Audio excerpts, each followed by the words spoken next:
Welcome to the Embodied Woman podcast, a home for the authentic creative. I am here with my co-host Amber Sousa and our amazing, incredible guest, Makenzie Marzluff. Did I say your last name correctly? Perfect. Okay, she's in Sedona. Yes, and we're so honored and so excited. And Amber, I'm going to let you take it away. Hi, Makenzie. Thank you so much for being with us. I know that you are like a world traveler and you have a very busy schedule, so we're so excited. And before I read your bio, I was telling Siri how special this call is for me because this is my 5-pound, which I actually have to order another pound. This is my 5-pound bag of your cacao signature blend. This is my every morning, and it has been for I think a couple years. I have this morning ritual every single morning, and it's so very special to me, and it makes me so happy. And she's always telling me, she's always like, I got my cacao, I'm journaling, I'm meditating. She's always telling me about it.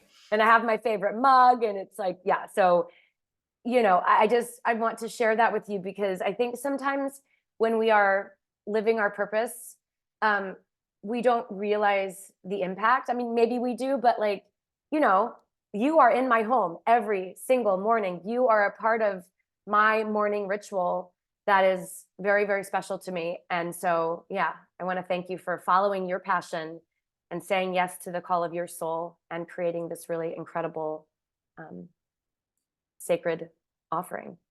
Wow. What a gift to receive your words today. Thank you so much. It does really mean a lot to have that encouragement and that keep going. Yeah.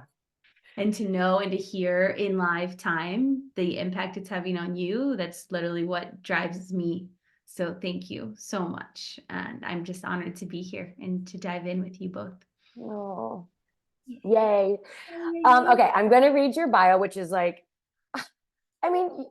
You are incredible. I just can't even get over how impressive these incredible women are. And you've done all this amazing thing. I'm just like, God, I can't wait to hear about how you came to be who you are right now. So I'm going to go ahead and read this. Makenzie Marzluff is a serial entrepreneur, most known for being the first to bring dessert hummus to national grocery store shelves and scoring a deal with Mark Cuban on ABC's Shark Tank. Over the course of 7 years, Makenzie became respected for her innovative approach to conscious leadership and heart-centered business, leading her to write her first book, How to Lead a Badass Business from the Heart. I love that so much. Makenzie is the founder of Cacao Drinking Chocolate and travels around the world to share the heart-opening power of whole bean heirloom cacao with entrepreneurs, visionaries, healers, leaders, creatives, mothers, and fathers alike. Makenzie's life's work, the Gaia Lineage, was born from a passion of reconnecting as many people as possible to the power of the Earth's wisdom in our modern day world. Makenzie currently resides in Maui, Hawaii, and has hosted various events, immersions, and circles worldwide. Makenzie loves to speak about conscious business, leadership, sacred purpose, love and union, body image, sacred sexuality, human vitality, and more. Okay, we want to talk about all of that. All of it. Today. All of it today.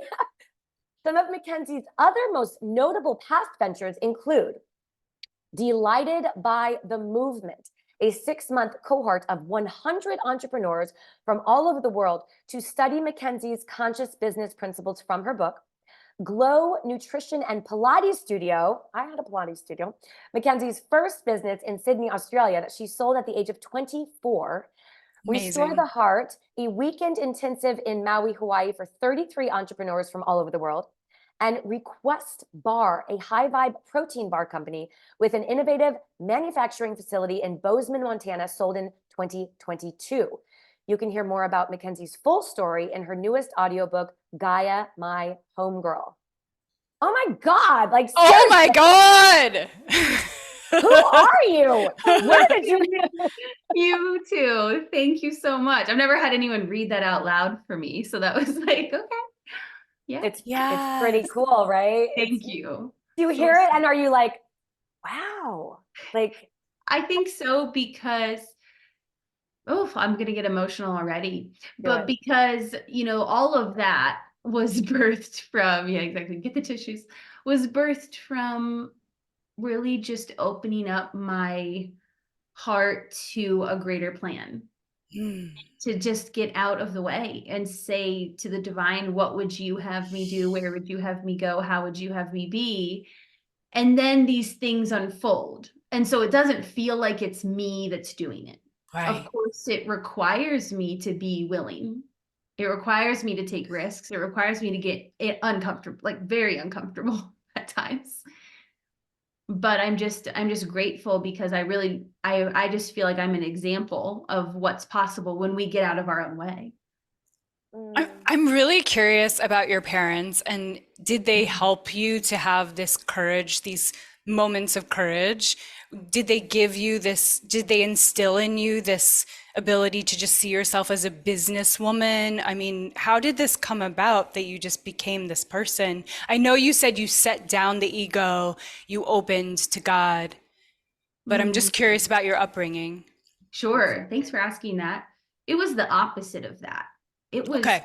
it was the trauma and the lack of support Okay. that allowed me to actually have enough hardship to then go seek out that which would give me liberation. Mm. And to ask, who am I free from this construct? Who am I free from what these people say I should be? And so with deep respect, I say that for my parents. But if you listen to Gaia, my homegirl, that audiobook, I go into depth about my experience with my parents getting divorced when I was 4, my father's cocaine addiction, him not being in my life because of that. Then with my mom and her stuff, Mm. it and her desire to control and manipulate my path to a point where I would say I want to have my own business, and she would more so say you should never do that because that Mm. means you're going to be working all the time. And so it was more so encouraged from my family, like get a stable job, live the American dream, get a good degree, all of that. And when I landed in college, I kept changing my major. I couldn't figure out what it is I want to do. I was interested in everything. And crazy enough, no one, no teacher, no mentor, no one said, maybe you're meant to be an entrepreneur. And then I had to Mhm. figure that out on my own. Yes. Once I had my first business, I've never worked for anyone since then, or ever really. I've had side things to help support my ventures, like bartending or Pilates. Hmm. But at the end of the day, I do wonder if entrepreneurship is a gene, if it's something Yes. we're born with. Yeah, I agree. So that's kind of my story. I'm very much like the black sheep of my family. Got it. I think it's like Yeah. 9% of people are meant to be entrepreneurs Okay. because it's such a specific path. Are you a Yeah. manifesting generator? I'm actually a manifester. Okay. Yeah. And so I find it natural to initiate projects, initiate ideas, initiate creations. And that's also why you see me change a lot. And maybe that's why you think I'm a man gen, but also I kind of get excited about like initiating newness as a manifester. Yeah. Got it. God, I resonate so deeply with how you show up in the world in the way of, please let me be a living example, right? And let me let me be who I'm born to be and use me. And I'm so touched by how impactful your story is, because sometimes, people have all kinds of limiting beliefs around, well, I can't do that. Or, I didn't have the support that, so and so had, or whatever. And it's like, here you are, right? Not having had the support Mhm. that a child would hope to have.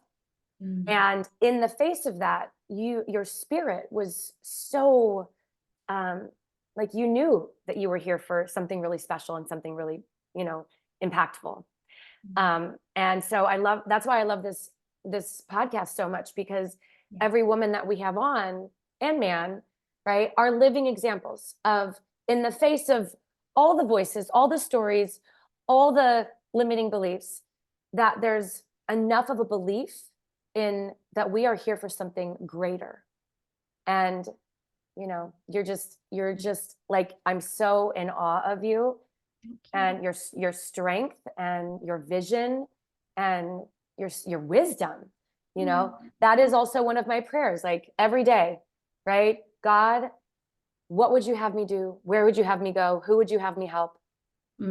How is this, whatever challenge I'm going through at any given moment, like, how is this happening for me? How is this happening for the, you know, the greater good, for why I'm here, right?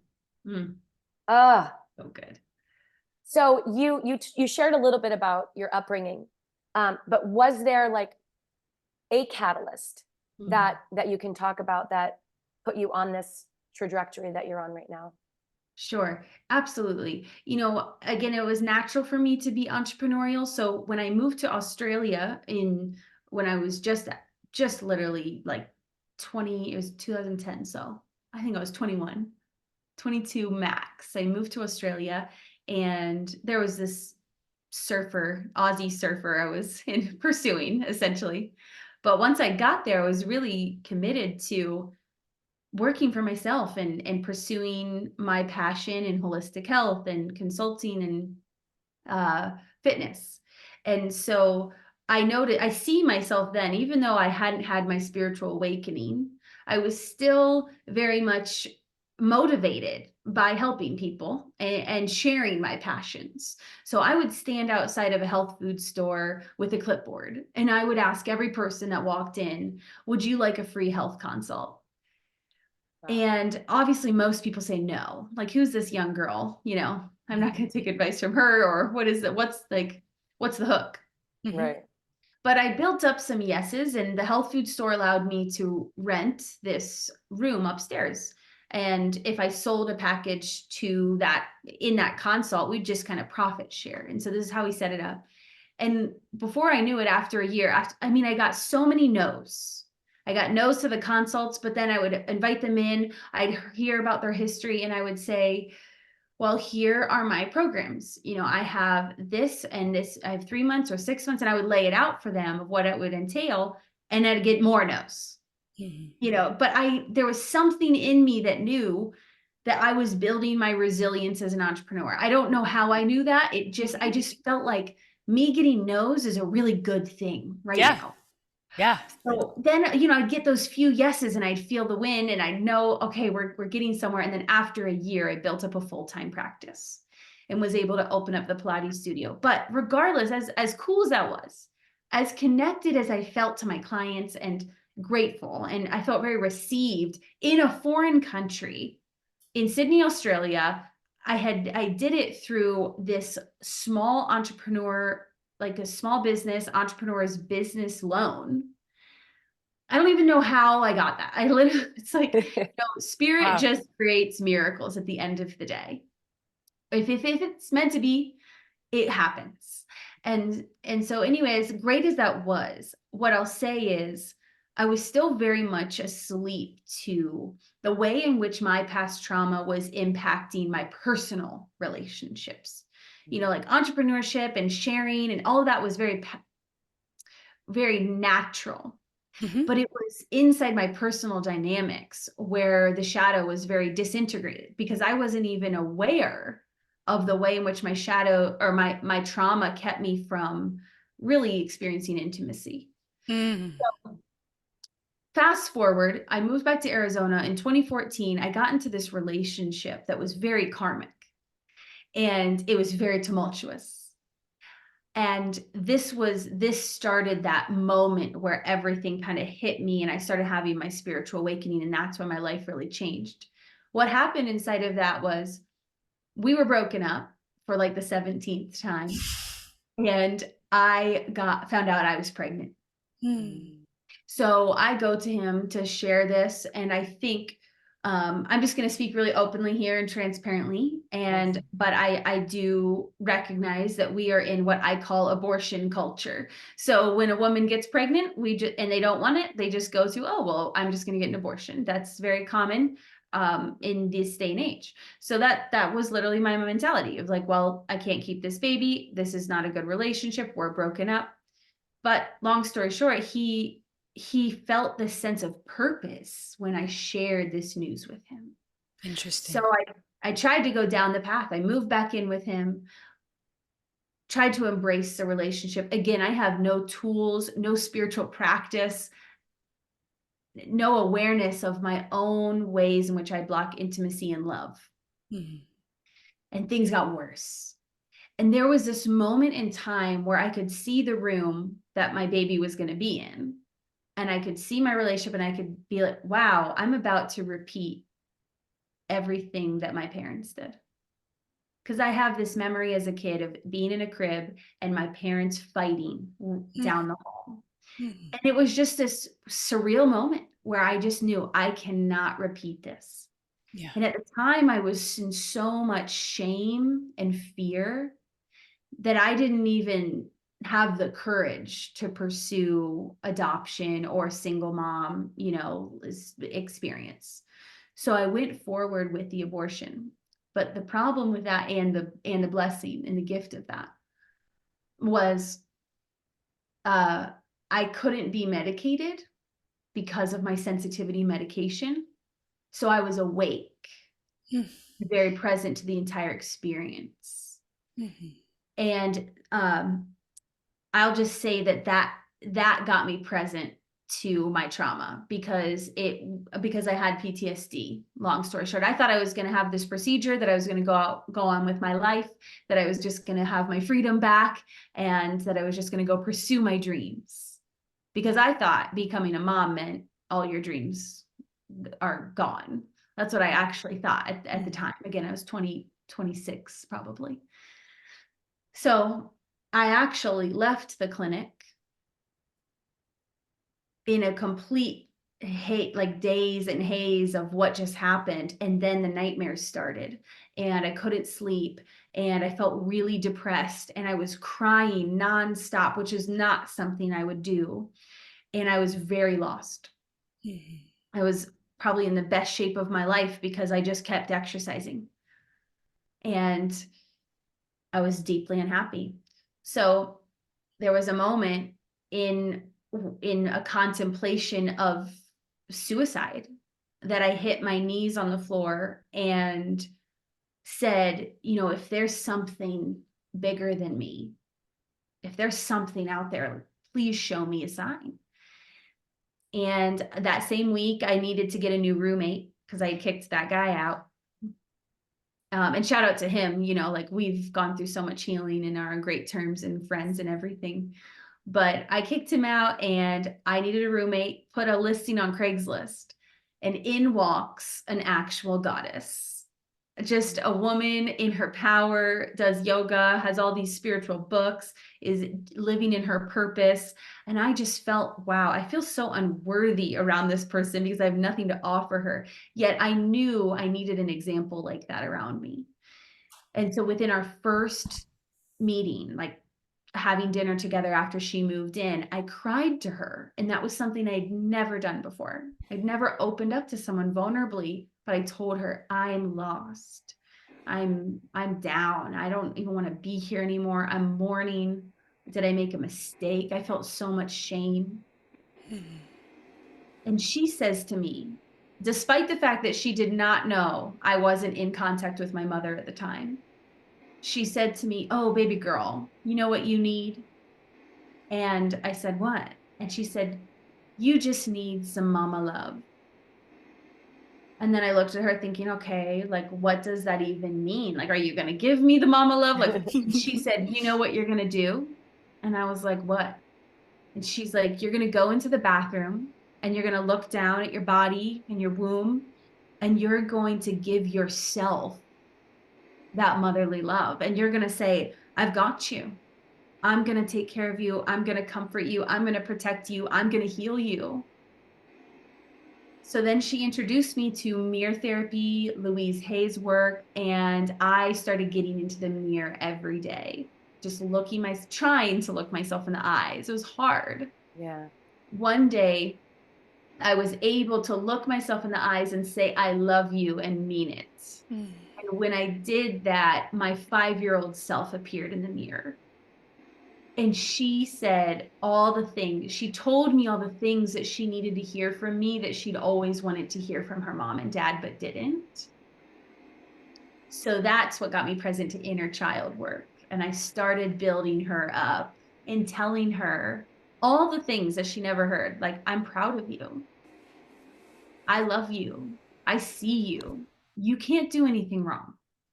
You're brilliant. You know, I just started building her up. And that really was preparing me, that alongside all the other books that my roommate was giving me. You know, she was giving me Marianne Williamson, Louise Hay, Gabrielle Bernstein, Wayne Dyer, Don Miguel Ruiz, I think that's, yeah, his name, all of the books, of course, circles. Yeah. And that was preparing me for what came next, which was the invitation out of nowhere to sit in my very first plant medicine ceremony in January of 2015. And that was an experience that, first of all, wasn't being talked about at the time. Joe Rogan wasn't talking about ayahuasca back in January of 2015. You know, there weren't people talking about this. So I had never done a drug in my life. I didn't know what I was getting myself into. But I'll cap this part of the story by saying there was an intuitive yes that I honored. And when I showed up that night, because I got invited that morning, I was in Sedona 2 hours later. Wow. To sit in this ceremony with someone that became my shaman for many years before he transitioned. And in that ceremony, I got connected to this amazing message, because my intention was, what is my purpose? I'm really curious, like, what is my purpose? And I heard this message from some divine intelligence. Maybe it's my soul, maybe it's God, maybe it was the medicine. I don't know, but it was true. And it said, Makenzie, your purpose isn't about what you do. It's about who you be and how you be and the energy you bring to every room and every person you meet. And then it said, your purpose is to spread your glitter in the world. Oh, I love And that. that can come through in all different ways. And so it was just this visual of me flying around the earth and spreading my glitter. And it doesn't matter what I was doing. It's more so the light that I was bringing, the intention, the heart, the love that I was bringing in those expressions. That was the biggest sigh of relief for me, because up until then, I had been more focused on striving, succeeding, proving myself, operating from the head, writing business plans. I got out of that ceremony and I promised myself I'll never write another business plan. Love it. Because I want to lead from that place of great spirit, put me to work, and may I just shine my light today and you choose the vehicle. And so that's what kickstarted my whole journey. Wow. I Your don't even know story what to is say. such a blessing. It's so moving. It's just so beautiful. It's just so spiritual. It's just so heart-centered, like you are. Your energy is just so incredibly moving. Thank you. And I want to weep. That's how touched I am by your story. I really want to weep. I just, God, I love amazing embodied women, because like your whole mission of, like, you know, heart-centered businesses and this is who we are as women when we let ourselves really embody the truth of who we are. We do incredible things. And the reason why I want to weep is because you came from this experience that was so traumatic, but there was enough of you that said, I'm open, right? Like when your prayer, I mean, when you were like in that space, God, I've been in that space where I'm like on my knees, like, please send me a sign, right? Like, please send me a sign. Like, I do believe that I'm here for more, but what is it? And to hear your story and to see what you've walked through and how you've taken trauma and used it to become all of who you were born to be. I have a book coming out next week, and it's called Born to Be All of Me. And it's like everything that what you're saying, it's like, that's it. Like we are all born here to be all of who we were born to be. And I'm a projector. And so I tend to really want to spend more time being than doing, like preferably that's my preference. So, but that's also like the divine feminine, you know, what you're talking about, right? Like showing up and just put the business plan away and just say, okay, here I am. I'm leading with my heart. I'm listening for the signs and the guidance. And then I'm saying yes to what that next step is. I cannot wait to read your book. Thank you. Oh, Sounds amazing. Thank you. so I'm just curious about, so these catalysts that brought you to this spirit-led mission. I think it's so cool that you brought dessert hummus to the world and, you know, was on Shark Tank and did all that, like the innovation and the courage. I'm curious about that story. Would Me you too. want to share a little about that? Absolutely. Yeah, I would love to. Where to start? Well, about a year before that awakening I just shared, I was going to a Super Bowl party. So it was January 2014. And I was just wanting to make a healthy cookie dough dip to use like graham crackers and apples and whatnot. And I just had the thought, well, chickpeas are very neutral, and I loved my Vitamix. I played with things in my Vitamix all the time. I just thought, what if I add like coconut sugar or maple syrup and vanilla and, you know, instead of garlic or tahini and Right. lemon. And it just turned out great. And when I brought it to the party, everyone was like, why did the nutritionist bring cookie dough? And I was like, it's hummus, actually.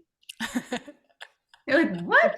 And someone said, you should sell this shit.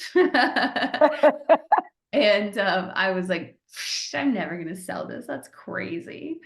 Well, a year later, I was sitting in that first ayahuasca ceremony, and I heard your purpose is to spread your glitter in the world.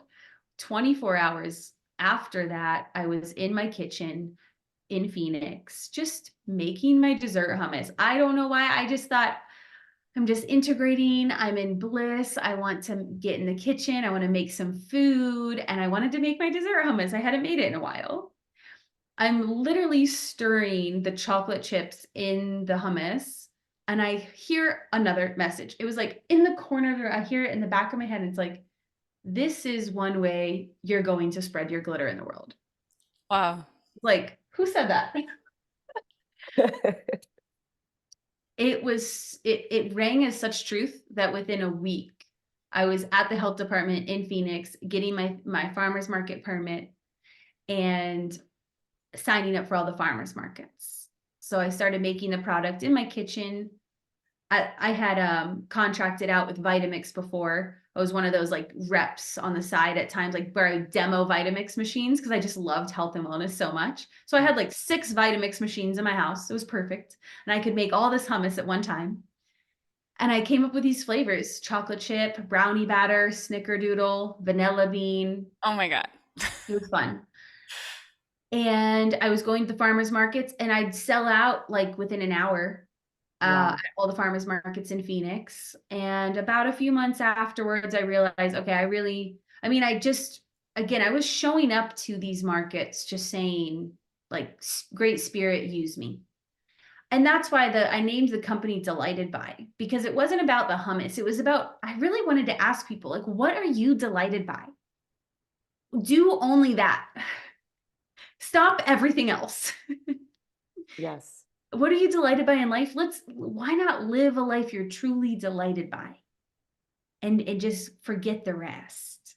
Give yourself permission. So that's what I wanted to use the hummus to actually open up a bigger conversation. So I'd get in these great conversations with people. And I also had this dream. I want to be the first dessert hummus to national shelves. I just wanted to do that. It was just like, that was my vision. Amazing. So I had no idea what I was doing. I'd never been in the food industry before. I had no idea how much capital it would require, but I just went one step at a time. Again, asking for guidance. I was consistently sitting in ceremony. I was healing.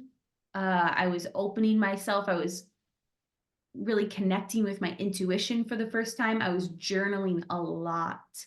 I was getting more into the, the laws of the universe, understanding the law of attraction. What happens when I affirm, when I'm positive, when I believe in the possibilities? What happens when I'm looking out in the world from a positive space and I believe that miracles can happen? So these were these like principles I was learning about, and I wanted to apply it and put it to the test with my venture of Delighted By. And then, Delighted By to me was this being. I called her DB for short, DB. And I would talk to her as if she was my best friend. I would be like, okay, like, what do you want me to do now? And I would journal to her. And we formed, and actually how that came about was that in one ceremony, one time, she presented herself. And she was like this purple energy. It was like an energy that I could interact with. I was like, wow, that's really cool. And so I talk about that in my first book, about how to form a relationship with your business that's interpersonal. Because really, it's not about the product or the service or the result. It's actually about the personal growth that's going to unfold within the business. Wow. It's a contract, it's a soul contract between you and that energy, or you and all the people you're going to meet along the way. And I just see business, and I started seeing business during this time as really a platform for personal and spiritual development. And just like relationship is, just like sacred union is, right? Okay, so the next thing you know, I was needing a manufacturer. I could not keep up with making this in my own kitchen. And I went on the journey. I packed all the stuff up. I got in my car and I started looking for a manufacturer. And without getting into too much of the details, there was so many challenges. Like I could not find a manufacturer that could make a sweet hummus without preservatives, because lemon inside of hummus is what actually modifies the pH enough for you to not have to use a preservative. Well, you can't use any lemon or citric acid or in dessert hummus. So it was a wild journey of finding the right technology to pasteurize my product in a specific way in order to scale it and bring it to stores. So that took a lot of time. It's like a whole science project. Yeah. It was a science project. Oh my gosh. I was on the phone that was the thing that was crazy about farmers markets, is I would make the product, I'd be there all day, and then I'd get home and I'd work all night just researching, making calls to labs, writing emails. And the thing is it wasn't like I was purposefully grinding and hustling. It was that I was so lit up by it. Yeah. Genuinely. I was so inspired. You couldn't stop me if you tried. I was on a mission. And when I would come up against a challenge, like running out of money, for instance, I would just, again, get on my knees and pray. I would journal. I would ask the question. I would say, where should I go? What conversation should I have? And I just had to keep putting myself in really uncomfortable situations and conversations and ask for support. So there was a moment where I received my first angel investment, and it was a total miracle how it happened. But received my first $20,000 investment from a woman that I just so deeply respected.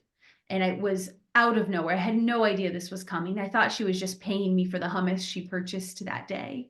And it said $20,000 on it. Wow. And so that was just, again, a little sign from the universe saying, keep going. And I got to utilize that money to scale my product at a manufacturer.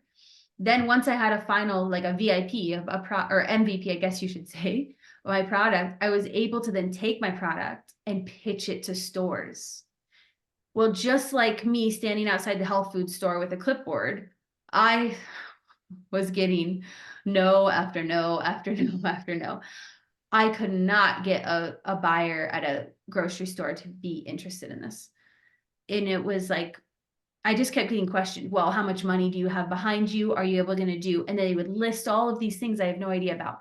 ad spend, trade promos, off invoices, marketing dollars, demos. Like they would use all this language. And I'm like, so long story short, I had to learn fast. And I was able to then meet my next set of investors, and that would help me get into trade shows and pitch my product more like in person and sample out my product. And that's when things really started taking off. I got my first purchase order. And how that looked was I actually lived out of a van and I was sleeping on a cooler of hummus. And Whoa. I was freezing for Oh 4 my months in a like goodness. blizzard on the East Coast. And I would drive up and down just pitching my product. Oh And my then when I goodness. got this first purchase order, I would come into the stores and I would do demos and I would let people taste my product to sell it. You paid your dues. I paid my dues, that's for freaking sure. And I know that's why Mark Cuban took an interest in me, was because I was willing to just do the gritty thing. Yeah. And like be so devoted to the end goal or the journey. I was humble enough to be like, okay, I'm starting this business on my credit cards. I was $15 negative in my bank accounts.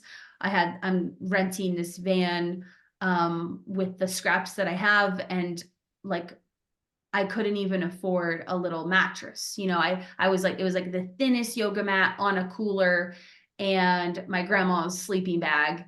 And it was just like, well, this is what I'm going to do. And I don't know, I was crazy enough to do it. Wow.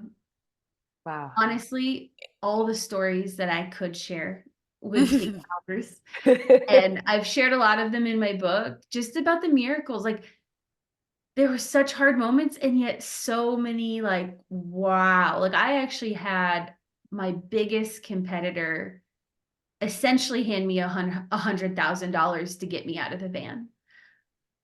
And how that even happened is wild. But there was this guy, the CFO of one of the biggest food companies in the world, Okay. found out what I was doing, and he tried to get that company to invest in me and to bring me on as like a millennial entrepreneur and kind of as an incubator and to scale my product. Well, you know, Pepsi is very by the book. So they didn't want to do it. But this guy who was the CFO at the time, he knew I was sleeping in a van, and he had the capability of saying, I'm going to give you $100,000. You got to promise me to get out of that van. And all I ever did was show up to the boardroom. And again, there's so many details that I share in my book of how that happened, but it was just my angels having my back every step of the way. I'd get to that crunch point of like, oh my gosh, I'm about to run out of money again. And then something would come through. So I don't even know where you want to go. You say it's just your angels, but what I hear, and I think what Amber hears, is the incredible like courage and perseverance and vision and just grit, like you said, of like literally taking your entire life and devoting it to this vision. Yeah. And that it was all spirit led. So it makes sense, and it's beautiful and it's miraculous, but it makes sense from a spiritual perspective that you would have these angels. Totally. Yeah. It is the epitome of divine partnership. It is the epitome, right, of a co-creative process where you were like, I'm willing to do my part. I'm showing up, and God, spirit source is like, okay, right? Like when you're willing to show up and you say yes to the call of your soul, then right, like you get the support. And sometimes it's last minute, and sometimes you're in a position where you're like, really, this is what you're thinking it needs to be right now, like totally. Right? But I mean, I think that's what's so remarkable is I coach women, and they'll just be in this stuck place. Like, well, what do I do? And I'm like, when you hear the voice in the back of the corner say, this is what you need to do, you say, okay, you don't have to know what the end result is, right? And I'm not saying like everybody has to live in their van, but yes, on some level, if you have a voice that is saying to you, do this, go there, take this step, right? You listen.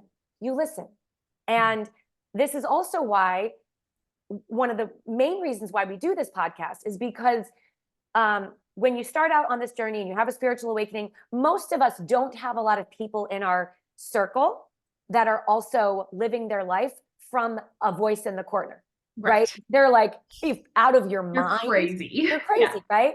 So this is why this is so important to us, to have these conversations so that people who are stuck can go, okay, right? I've listened to this woman and this woman and this woman, and they're telling me that if I say yes to that inner knowing, that voice, that I'm going to be okay, and that I don't need to know the outcome, I don't need to know the end result, I just need to know what the next step is and what the next step is.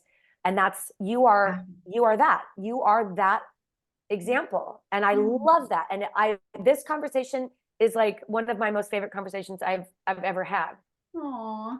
Well, it's just the fact that you feel the resonance is just a testament to who you are. And I love that you're encouraging women or people in general to live this way, because it is, of course, one step at a time. Like, just take the next right step. That's all you need to know. And then number two, I think like surrender is an art, like learning truly how to surrender to a plan that isn't going to be created from your head. It's a soul journey. And how I see life, not just business, but life is circular. I see it from a feminine principle versus then linear of like, oh, I went on this journey and then my investors and I wanted to sell the company for X amount of dollars and then we did it. We went on this journey together. We took a bunch of risks and we lived full out, and we had the deepest conversations and we grew along the way. And how it ended up turning out was definitely not what we were expecting. And maybe what you could say, not what we thought we wanted. But in the end, it gave us everything we never knew we wanted. God, it's so good. Because there was a bigger soul journey unfolding. Like I thought, oh, well, wouldn't it be cool to sell my company for $80 million to Pepsi? Right. Sure, it would be cool, because then I'd get to prove to the world, quote unquote, prove that conscious business works. But no, what really my soul was calling forward was true family. And that's what got created with my investors and I. Wow. We now, like when I come to Arizona, I just got back from my investor's house last night. I stay with them. We're the closest we've ever been, my 4 primary investors. And they are the family that I've always needed for soul reconciliation. And even though someone could say that Delighted By, because of what happened post-COVID and with my manufacturers stealing my recipes and all these crazy things experienced, some could say that this venture was a failure, when really it was the deepest, most soulful gift I could have ever received. And there was the gift is this, that seemingly I quote unquote failed, and that we had to walk away and lose everything we invested. But what we gained was, I gained being unconditionally loved still by these humans. And to still be so embraced. And now we get to go even deeper in this next chapter of our lives. That's just one gift I received. Don't even get me started on I could write so many books on all the lessons I learned through all the failure and all the mistakes. And again, I got to really see myself inside of this business. And sometimes that sucks, because I had to see the parts of me that were still resonating with a lack of worthiness, still feeling like I needed to prove myself, still stressing myself out from a place of obligation, And in the end, when I was given the gift of being able to walk away from this business, I got to turn towards the thing that is my Dharma, which is cacao. But up until that moment, cacao was a quote unquote side project, a passion project, a side venture. And I never in a million years contemplated or entertained the idea of being able to do it full time, because who would I be to have it be that good? Who would I be to do the thing that I love the most? To devote all of my life force energy to literally my dharmic path. And this is where I need mentors to call me out on my blind spots and say, look, it was all leading to this.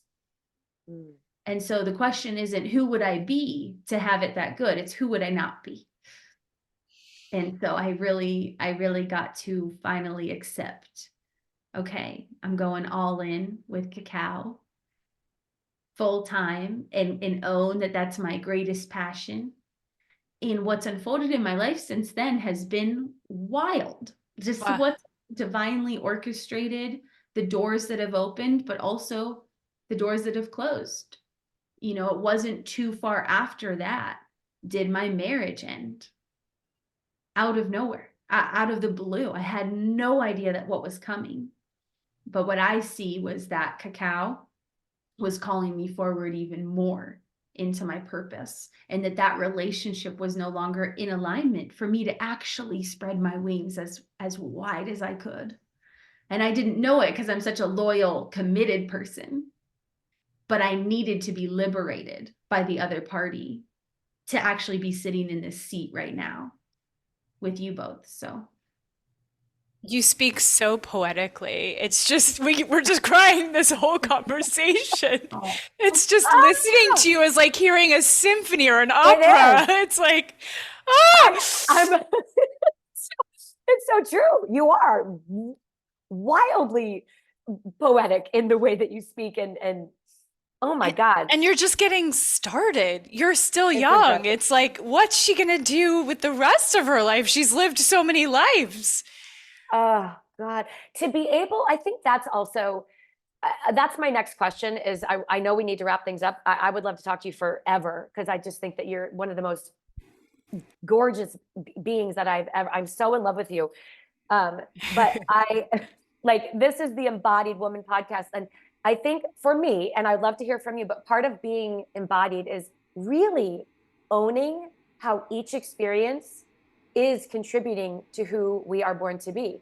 And although going through a divorce, which I've done, is incredibly painful, to be able to recognize that needed to happen in order for you to move into this next phase of your purpose, right? Like, because people get stuck in, why'd this happen to me? Whatever. But to be able to have the human experience, yeah, it sucks, right? We're going to have the human experience, but then to ascend beyond that, right? And transcend that and say, okay, I had my moment of human. I was really sorry for myself for a few days there. And I'm probably going to go back there soon. But right now, I can see that this is happening for me. So that said, I'd love to hear, what is your definition of an embodied woman? And when do you feel the most embodied? wow, that's a really deep question. Let me be with that for a moment. Right now, what it's meaning to me and how it's showing up is to be radically authentic to where my intuition is guiding me. We are in the age of Aquarius now. We're in this moment where there's so much information out there, so many paths we can take, so many practices, so many belief systems, so many dogmas, and none of them are right or wrong. They just are. I keep getting invited into living from an even deeper intuitive place that might not be able to be defined by one path or one belief system or one outlook or one dogma. Mm-hmm. And so I guess how it's showing up for me is to embrace, like, really trust my body. Really, really trust when my body is gravitating towards something. It's so easy for the brain to come in and say, well, you shouldn't be doing that. You shouldn't be pursuing this. You shouldn't, like, that's crazy. That's not logical. That's not practical. Oh, that's going to be a waste of time. Whatever the brain wants to say, based on maybe society conditioning or like opinions. Right now, I want to live the most colorful life possible. And that means I'm going to need to be bold in all areas, personally and professionally, you know? And so sometimes I'll notice, I'll even just share a personal example. Now that I'm single again, it's interesting to notice like who and what I'm gravitating towards. And it's rare. It's rare for me to find someone that I'm really like drawn towards. But those moments that I do, I might not have a reason. It might not be like, oh, I'm even that might not be my forever person, but I'll engage with the conversation. And quite literally, that person will say something. And I'll then hear, that's why I needed to talk to them. That's it's like something they'll say, something they'll do. It'll be just this moment in time where I'm like, okay, see, there was no logical reason for me to take the time to connect with this person. And yet there was a meaningful conversation that like unlocked something in my soul for my next part of my path. I don't know if that's making sense, but overall, Total sense. Total okay, sense. okay, good. Yeah. It's just, I'm in an integration of one of the biggest lessons of my life, which is this: trust my body. For so long in my marriage, my body was trying to say no. My body was trying to give me the warning signs. And in fact, we were on a conception journey. And despite the fact that I'm healthy and my hormones are regular and all the things, we did not get pregnant for 5 years, 60 times, like 60 months in a row of facing that heartbreak of another, it didn't happen again. Yeah. When the breakup happened, I was able to really get present to how much suffering I caused myself to be in this yearning for something that I thought I wanted. Mm-hmm. When really all I see are literal angels around my womb protecting me the entire time. Wow. And even furthermore, there were the many moments, especially around implantation, where there'd be this intuitive, like, I did not label it as intuition. I labeled it as doubt that I need to fix. But really, it was my intuition saying something's not right here. And I was just so scared to face that. Mm-hmm. So I'm in now the integration of this, trusting the body. And we'll see what happens in that, you know?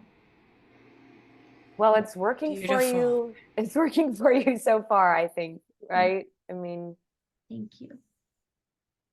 Sorry, Siri, go ahead. I've talked a lot. I've just been so on Oh, fire. I'm just sort of dumbfounded. I don't even, I just feel so changed. I feel so humbled. I feel so open.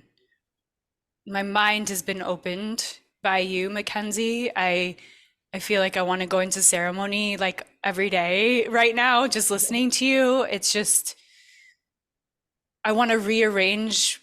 You know, it's like when I've been on mushroom journeys and my husband calls it like rearranging everything. That's what I feel like is happening right now talking to you. It's just like all the little pieces are just going like, reconfigure. Yeah. That. Yeah. So it's hard to kind of speak to all of it. But what I'm struck by is your courage.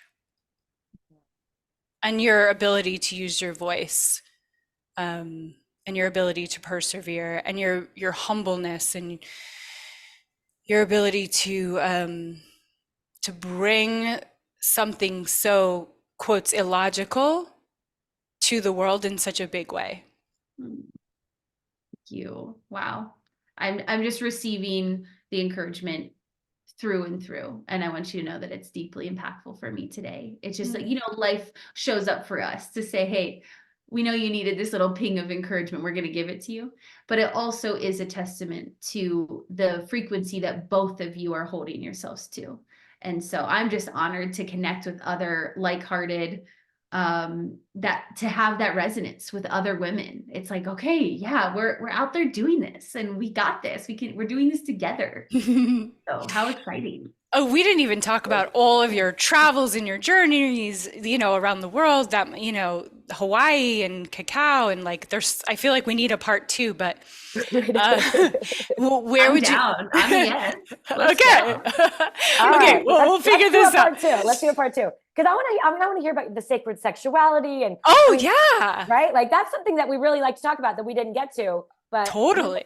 we'll definitely have to do a part 2 because I would love to keep this connection and just continue to watch you on your journey and just be inspired by you and support you in any way that I can, because I just, like I told you, I mean, you are a part of my very sacred morning every single day. You saying yes to your Dharma is so impactful in my life personally. And then my friend Sarah, who holds ceremony, and she serves your cacao in her ceremony circles. So you're impacting so many lives. You really are.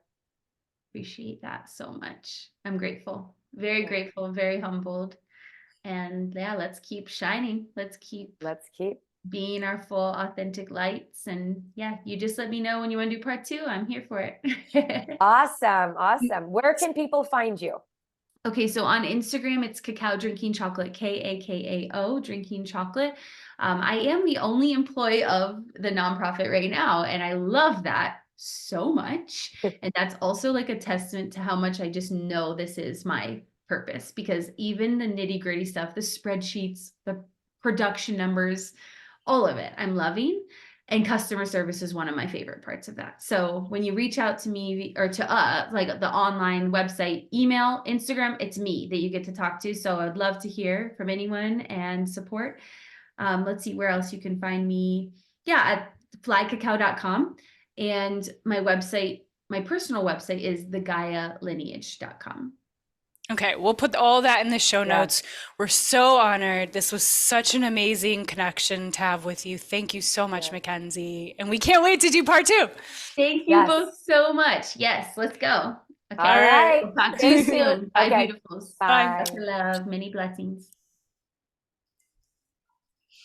Her courage. That's what I'm just like in awe of.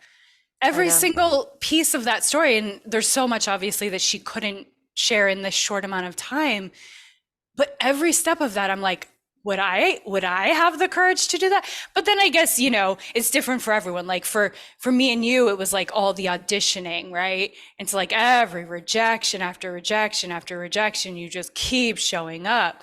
That's what she was doing. Yeah, and it's like what I was saying earlier in our Voxer messages, like I think sometimes when we compare ourselves to other people, well, anytime we compare ourselves, we never, it's like we're either not good as them or we're better. And so we all have our own like journey that we chose to learn these soul lessons. And so, she was sleeping in a van. I did not do that. I slept at my parents' house after the divorce or, whatever, like, but whatever it is that each of us go through, whatever challenges, whatever obstacles, whatever opportunities and invitations that we receive to step into our Dharma are, they're our own experiences, and they are the catalysts that bring us into the next chapter. And we can choose to be courageous. I mean, she has enough courage and resilience and perseverance for like 100 people. I feel right. Because I was just imagining myself being in her position and going, oh, I would have given up. but she just Right. had such a mission, Yeah. Yeah. Well, such a and mission. we don't really talk too much about plant medicine on this show, but and I'm not saying that we're advocating for it or not, I but am. I'm just I'm just saying, like, I think it's worth noting, if you are listening to this and if you have felt called to explore that world. She went from, thinking that she might not want to be here Hmm. to being invited to partake in a ceremony, and Yeah. then all of a sudden, right, connecting to her soul in a way that she had not And the purple previously. energy, like, Yeah. I mean, I you mean, think there's something to about be said. someone with that level of success, and you say, like, okay, how did you get this level of success? You've been on all these TV shows, you partners with Mark Cuban, you like have this Right. amazing company, and they say, Ayahuasca. I, well, they say, I was talking with my best friend, the purple energy, and you'd be like, Right. Yeah. VD. okay. Yeah. But I'm like, that's so fucking badass. Like, oh my God, can I live like that more, please? Yes. Because it's not Yeah. how I grew up, and it's not how most of us grew up, thinking that is the pathway to success. Right. My prescription is like, you do this, and, and all these ideas that you adopt from Right. role models that you see, like, well, Right. this person, they did this and this and this, and they value this and this and this, and therefore, like, Right. I should do those things, and I should value those things, and therefore I will be successful if I follow that path. And it's Right. like, well, maybe no, actually, that didn't work. But what if you took this, like she was talking about, like the whole circle, like she sees it as like Yeah. this, right? Like, what did she call it? Like a circle, or Well, and she also, I mean, to this story, she's also said, what are you delighted by? And do that and let go of everything else. yeah. Like that's not what we've been taught to be successful. I mean, I will say I was kind of like, what color is your parachute? Like, my parents did kind of have that mentality a bit. So I was lucky in that sense of like, yeah, if you want to be an actor, go be an actor, like go do the thing. Right.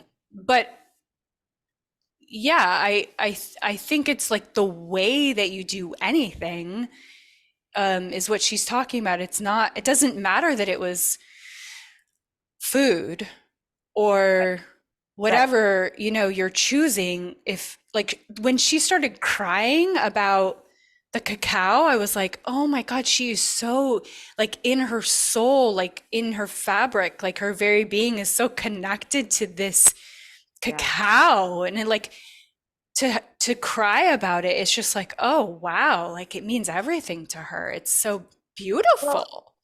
Well, I mean, this is what I really believe, and why she was emotional and why I get emotional, to embody your Dharma. Mm. Okay. This is something that every human being, whether they know it or not, is longing for, because nothing can touch the sense of peace and fulfillment when you are embodying your Dharma, why you're here, right? Why all the shit that you went through, like Carrie Murphy talked about yesterday, all the dots, right? Connecting the dots. Like, there is, even in the face of the most challenging experiences, when you embody your Dharma, why you're here, it gives you, in my experience at least, it gives you the strength and the courage and the resilience to keep going, because you know that you know why you're here. You know who you are, and you know why you're here. And every time something feels challenging, it's like, okay. Well, I wonder about the people that might be listening that feel lost like she felt. And you were saying maybe try going, and I think she had a shaman. Right. She had, it's, don't just go off and do this thing. Lots of people have recreational experiences, but it doesn't have to be medicine. It could be coaching, mentoring. I mean, she like talked about how she like even needs mentors and coaches. of course. Yeah. Yeah, it could be anything, like whatever your soul feels called to help you to find that Dharma. Because I Yeah. think a lot of people struggle to find what that is. Well, and also you have to remember too that most of the people that we're having conversations with have been on this journey for whatever, like 10 years or so or longer. So it's not like all of a sudden you have a spiritual awakening and then you're embodying your Dharma. It's like a lot of little moments where you say yes to the inner voice. And then a lot of times where you get no's. I mean, how many no's did she get? You know what I mean? Like, I think that's really important that people listening, if they're, maybe at the beginning of their journey or even, a short bit into it, like, there's no destination and she's still, right? Like she's still on her journey. We're still on our journey, but it doesn't happen overnight to have the answer. This is my Dharma. Like it takes consistent dedication, consistent courage to keep saying yes in the face of what feels like a no, what feels like, because a lot of times people get no's and they're like, well, I guess this isn't my Dharma then. I guess this isn't my purpose then. I guess it's not meant to be. Right.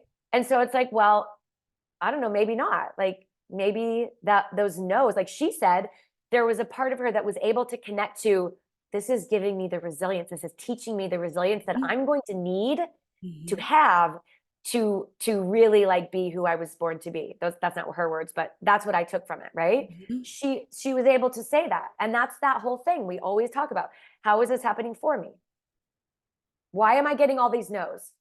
I can either go, well, fuck it. I'm getting the no's, so I'm going to just go and do something else. Or we can go, ooh, maybe this is teaching me the resilience that I'm going to need to do the next thing.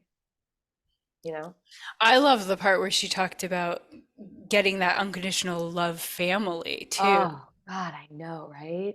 How beautiful is that? So beautiful. Those are the treasures of the heart that we think we're trying to get something else, like quote success, but it's like actually the treasures of the heart are the real success. Yeah. Yeah. Well, I could keep talking about this, but thank you, Amber.